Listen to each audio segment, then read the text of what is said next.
Уровень доверия народа к новому руководству страны довольно высокий. Об этом свидетельствуют данные опроса, проведенного исследовательской компанией «М-Вектор».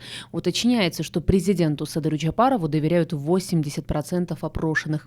Сюда вошли как те, кто скорее верит, так и те, кто полностью доверяет. Доля тех, кто совсем не верит в выполнение данных главы государства обещаний, составляет 6%. Респондентам также задали вопрос о степени доверия к различным организациям и госструктурам. В тройку лидеров вошли армия, ей доверяют 72%, религиозным организациям доверяют 53% опрошенных и правительству также 53%.